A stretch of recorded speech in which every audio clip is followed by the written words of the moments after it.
Olá, bem-vindos de volta. Gostei de ver, gente, todos aqui de volta. Ontem a gente falou um pouco sobre o berço do Natal, como é que começou essa história. Se você não viu, gente, já volta aqui que o vídeo foi ontem, certo?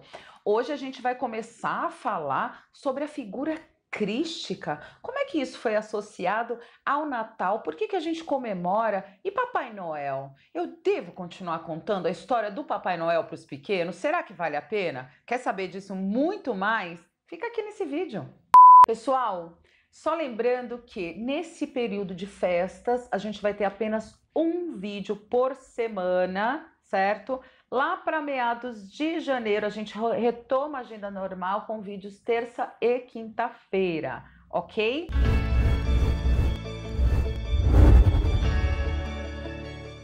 Primeiramente, é importante a gente salientar que muitas vezes um fato histórico é carregado de simbolismos, mitologia e uma série de questões que rondam ali aquele fato histórico. Isso não significa que o fato histórico em si não existiu. Isso também não significa que o simbolismo e a mitologia envolvida naquele fato histórico também não são importantes. Como a gente perdeu essa capacidade de analisar, a gente associa mito com mentira e não é verdade. Na verdade, uma coisa não exclui a outra. É importante a gente aprender a analisar situações e entender que muitas vezes as coisas andam ali, ó, caminham juntas. Então, o solstício de Natal, ele foi associado ao nascimento de Jesus Cristo. Gente, Jesus Cristo é o arquétipo maior que a gente tem, o maior modelo, né? Modelo de bondade, modelo de equidade, modelo de justiça e amor, modelo de como podemos tratar os outros, modelo de como falar, né? Jesus falava muito com simbolismo, muitas parábolas. Perceba que é de Jesus a frase em que ele diz: quem tem olhos, que vejam, quem tem ouvidos, que ouçam. Obviamente, Jesus não estava se referindo a olhos e ouvidos físicos, mas sim olhos e ouvidos de cunho metafísico, espiritual, em que você entra em contato com coisas em que a gente não consegue enxergar. E é justamente esse convite que eu chamo vocês aqui hoje para a gente aprender a olhar o que não está explícito e sim implícito, certo? Bom, quando a gente fala em um nascimento de um grande mestre, tá? Jesus Cristo, Moisés, enfim, a gente sempre fala de uma anunciação do nascimento, né, desse ser humano. Ele é muito grande e ele está vindo. Geralmente esses seres, eles já passam por atribulações desde o momento do seu nascimento, né? Tentativas de infanticídio são aos milhares aí ao longo da história quando a gente fala em seres grandes. Então eles nem precisavam fazer nada, bastavam existir para já ter aí forças maléficas querendo extinguir essa força. No caso de Jesus Cristo, o primeiro anúncio que vem é da estrela, né? Então tem uma estrela e tem 3 reis magos que começam a seguir essa estrela. Vamos pensar, gente, você é um rei, você tem um reino e você abandona tudo para seguir uma estrela, né? Para seguir algo que te diz que aquela estrela representa alguma coisa, né? Não chegou uma carta, não chegou nada falado, eles simplesmente sentiram e foram atrás dessa estrela. A estrela, ela representa sabedoria, conhecimento. Os 3 reis magos saem do seu reino, do seu conforto. Se a gente for colocar no campo psíquico, né? Sai da sua zona de conforto e busca a sabedoria e vai atrás dessa sabedoria. Então a gente está falando aí, né? O amor à sabedoria, a paixão pela sabedoria que movimenta esses 3 reis magos, filósofos, né? Amantes do conhecimento. E por amarem o conhecimento, eles têm a possibilidade de ver o nascimento do divino. Olha isso! Então, assim, só por meio do conhecimento, e eu não estou falando do conhecimento lógico de informações, mas um conhecimento maior, um conhecimento, essa chama, né, que a estrela representa muito bem. É somente esse tipo de conhecimento que te leva ao nascimento do divino, e esse nascimento do divino não necessariamente fora, mas dentro, né? Olha a representação desses três reis magos, a gente tem que aprender um pouco com essas figuras arcaicas aí, né? Vamos buscar o conhecimento, o direcionamento. Bom, três reis magos, de novo, tríade, né? A gente sempre tá falando em três. Quando a gente fala dos presentes também, incenso, mirra e ouro, né? Também tem a ver com essa tríade, mais uma vez. Tem uma série de simbologias aí acerca dos presentes que Jesus Cristo recebe, né? Então, vou deixar aí essa pesquisa, porque senão o vídeo vai ficar muito longo, mas mais uma vez a gente está falando aí de tríade, né? Soma, psique, nous, ânima, né? Então, é sempre essa tríade aí envolvida. Agora, vamos falar da manjedoura. Quando a gente vai montar a manjedoura, primeiro a gente tem as figuras ali dos animais, né? Em harmonia com Jesus, com José, com Maria, com os três reis magos. Tá todo mundo tranquilo, compreendendo, contemplando, admirando aquela divindade que está ali. Então é a natureza e o homem trabalhando em perfeito equilíbrio, né? Essa é a primeira mensagem que a gente vê ali na montagem do presépio. Vamos pensar em José e em Maria. Princípio de gênero mais uma vez. Então, eu tenho um vídeo aqui, ó, do princípio de gênero, que a gente fala do livro O Caibalion. Se não conhece, pode dar uma passadinha lá, que vale super a pena. Vamos resumir um pouco. Então, quando a gente fala em princípio de gênero, gênero masculino está associado à razão, enquanto o feminino, à intuição. Ambos se complementam, mas veja bem, a razão, ela não pode conceber o divino. Então José, ele apoia, ele é o pai de Jesus Cristo aqui na terra, mas ele não concebe o divino, porque ele é orientado pela lógica. Quem concebe o divino é a intuição, é Maria. Então, veja bem, vamos levar isso para o mundo aqui racional. A gente vê vários cientistas, muitas pessoas querendo comprovar a existência, a não existência de Deus, né? Eles querem comprovar Deus não existe, aí por dados científicos tentam comprovações daqui, dali, daqui, enfim, né? Por que que é impossível a gente conseguir através da ciência essa comprovação? Porque não é algo lógico. A gente não concebe o divino através da lógica. Quem teve uma experiência maior, uma experiência espiritual, muitas vezes não tem palavras para descrever aquilo. Até porque a nossa sociedade é materialista e a nossa língua é pensada para falar de negócios, de pessoas, mas de coisas espirituais não é. Mas já houve um tempo que era. Vamos pensar nos hieroglifos, né?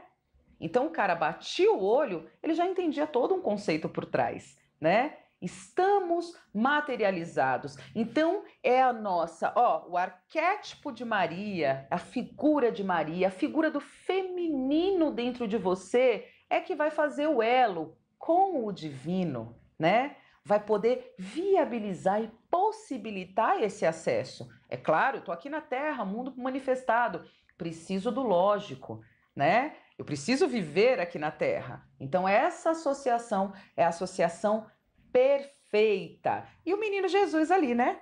A tríade perfeita, né?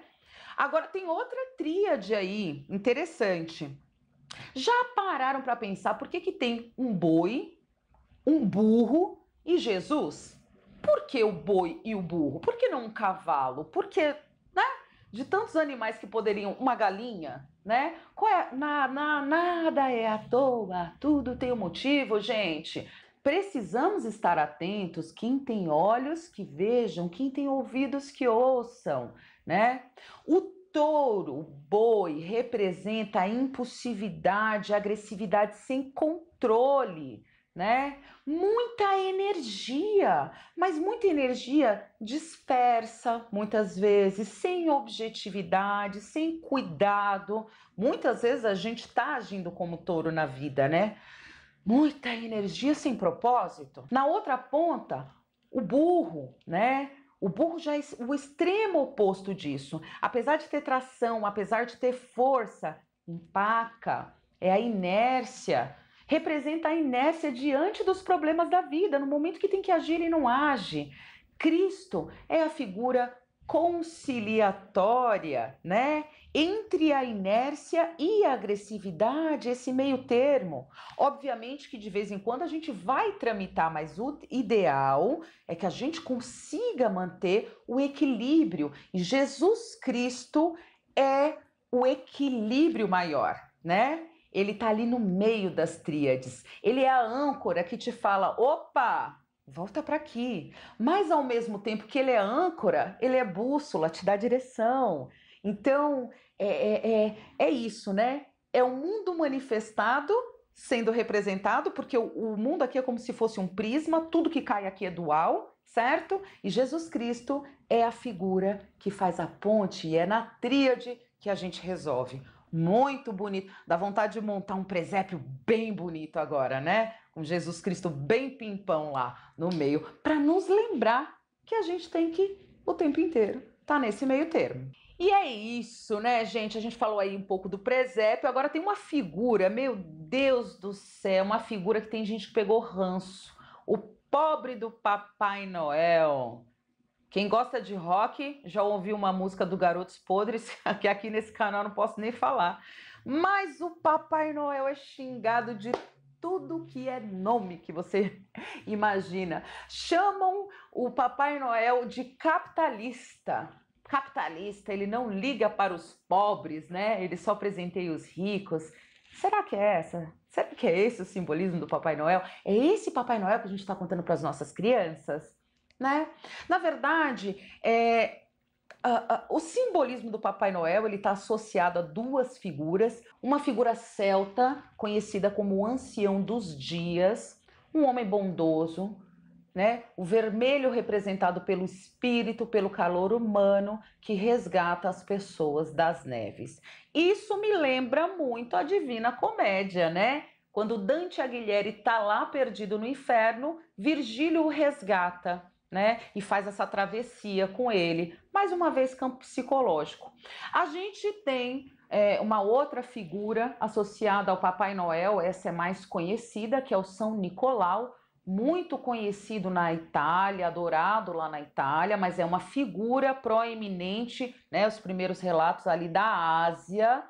Era um senhor muito benevolente, né? Tem um conto por trás que ele ajudou a três moças a se casarem, ele deu o dote para o pai dessas moças. Antigamente uma mulher sem dote não casava e isso era muito grave naquele contexto histórico, mas ele não deu simplesmente o dote para as filhas dele se casar.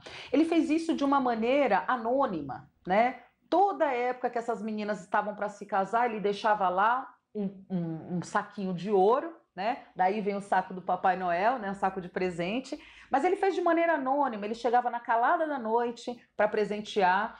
E essa fama do homem bondoso circulou, né? Circulava de um homem bondoso, anônimo, que presenteava e que ajudava os pobres. Veja bem, porque esse senhor não tinha dote porque era pobre. E essas duas figuras elas foram se mesclando ao longo da história.